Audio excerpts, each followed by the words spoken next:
Hello there and welcome back.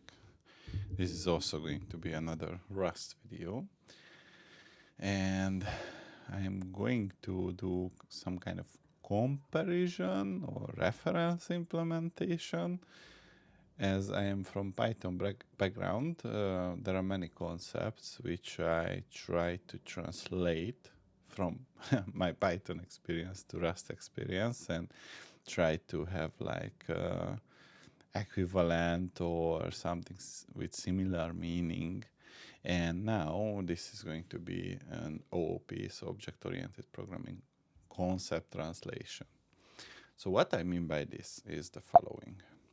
As you know, or you may or may not know, in Python, when you say that you have two numbers, A is 2 and B is, I don't know, 5, then what happens when you hit like C is equal to A plus B is the following.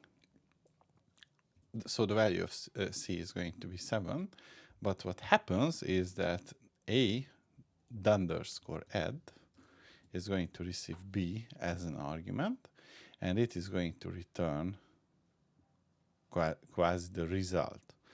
And this is the underscore method in Python, which is like implemented on specific types and behaves differently.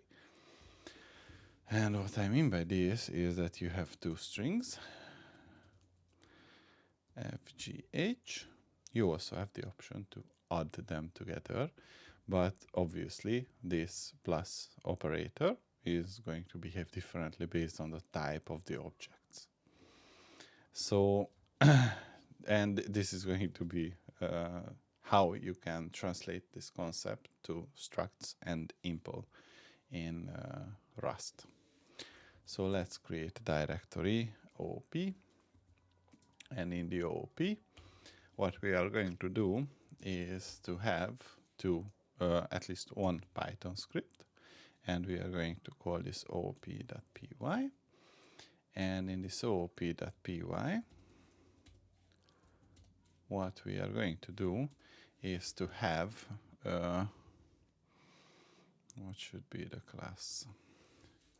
Let's define a class which is going to be called point. And in this class, we are going to have an init function which is responsible for the initialization of this class. It takes two arguments, and the self.x is going to be x, and the self.y is going to be y. And now, if I go ahead and create my guard clause, so basically the underscore main, I can say that P1 is point 1 and 2, and P2 is going to be point 3 and 4. Now, if I save it, it should execute like without a problem, OOP, and we don't see any output, obviously. But when we say that P3 is going to be P1 plus P2 and try to execute it, it is going to tell us that this is an unsupported operand. So the plus operator is not supported between 2 points. It's obviously not supported because Python is not aware of this like mess I'm trying to create. They don't have any kind of default implementation. But if I want, I can say that this point class has an add underscore method, and it takes itself, the instance, and the other instance, and it is going to return a point with self.x plus self.other.x and self.y plus other.y. And now what we are doing is not updating either P1 or P2 and capturing the result, but rather we create a new point instance of this class. And if I go ahead, it runs without a problem. What we can also do is to see that these are indeed different objects, P3, And as you can see, these are at different memory addresses. One thing that we can do is that in Python, we have the str underscore method, and it's basically responsible for what happens when you try to print basically the instance of the class. And what we can say is that we want to return an f string, and it's going to be a point where x is equal to self.x or x, and y is equal to self.y. If we save it and execute it,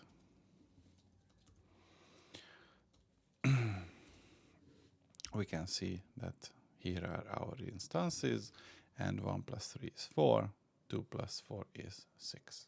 So it's working correctly. This is pure OOP, or object-oriented programming in Python, and it's I think it's pretty convenient and easy to follow. But when you are working with Rust, the story gets a little bit different. Let's create the cargo new OOP, and in the NeoVim, this is how our source code would look like. So we need to use the stdfmt. This is going to be needed for the formatting, and the ops add. This is going to be needed for the addition itself, or the operator. And what we are going to need is a struct. You can imagine structs like a class skeleton, so to speak. And we need the partial equal, the copy, and the clone, and the debug. And we will have the point struct, and it is going to have basically an x, which is going to be i32, and a y, which is also an i32. Now the fun part is that when you want to fill up the skeleton of your class with method or associated functions or whatever, or basically bring it to life, you can use the imp keyword, and we want to implement the add operator for the point struct that we have. And we say that the type output is going to be a point. This can be loosely translated as when you want to add point and point together, it should return also a point. And we have the add function, so here we don't have any kind of underscore or the underscore, and we take a reference to ourselves and the other, which has to be a point, and we are going to return a point, basically. And this is basically the same, so x is self.x plus other.x, and y is self.y plus other.y. And that's the implementation of our underscore add method. And for the printing or formatting, we are going to need the display implemented for point, and this is going to be the fmt function.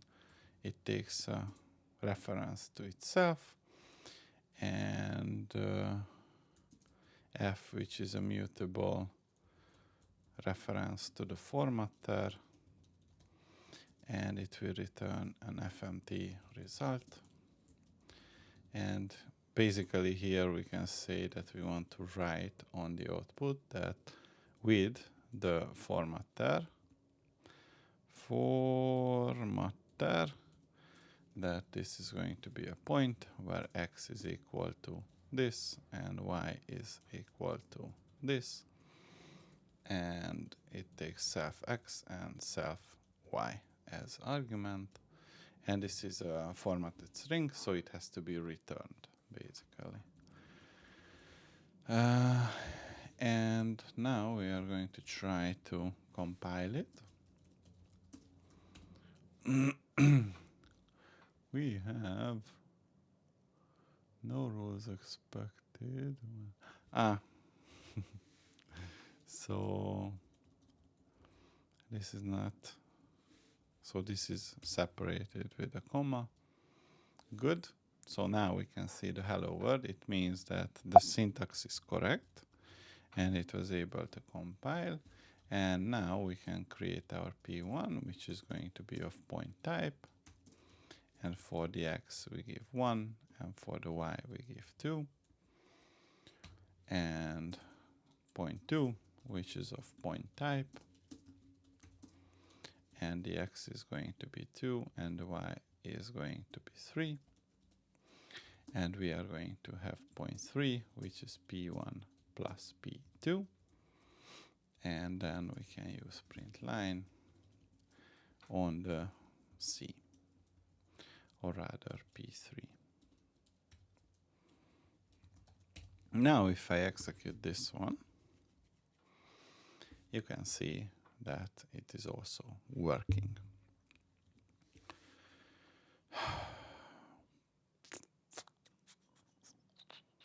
And basically that was all I wanted to show you in this video.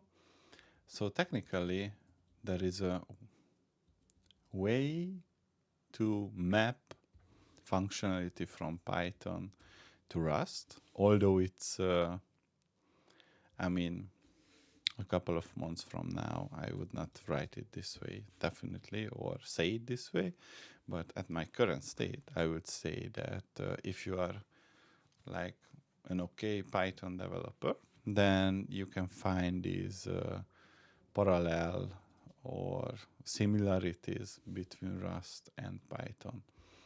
And at the end of the day, when we talk about OOP, in Python we have classes, instances, etc. In Rust we have structs and we have traits that we can implement. But the idea is kind of almost the same. And that was all I wanted to show you in this video. See you in the next one.